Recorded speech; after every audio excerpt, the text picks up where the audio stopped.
আসি পরের খবরে। রাজ্যে ফের আইসি বদল। এবার হাবিবপুর থানার আইসিকে বদল করা হলো নির্বাচন কমিশনের তরফে।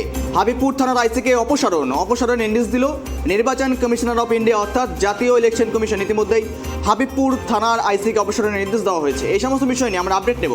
আমাদের প্রতিনিধি ফোন কলে জুড়ে রয়েছে রুহুল, এই বিষয়ের আপডেট কি রয়েছে? নির্বাচন কমিশনের পক্ষ থেকে অপসারণের নির্দেশ দেওয়া হয়েছে আইসি বদল নিয়ে, কি জানা যাচ্ছে?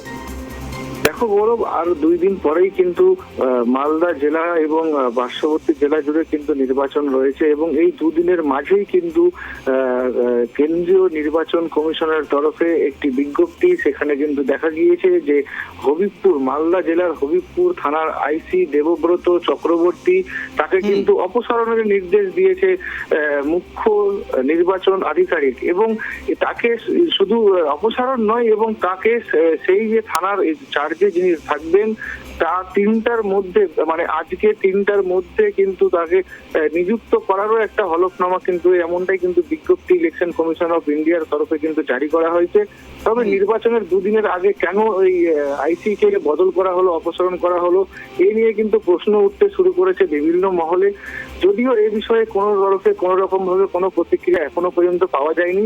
তবে গৌরব, তোমাকে জানিয়ে রাখবো, দেবব্রত চক্রবর্তী মালদা জেলায় দীর্ঘদিন ধরে পুলিশের দপ্তর রয়েছেন এবং তিনি মালদা জেলা এবং মুর্শিদাবাদ জেলার মধ্যবর্তী স্থল ফারাক্কাতেও কিন্তু দীর্ঘদিন তিনি কিন্তু আইসির পদ কিন্তু সামলেছেন।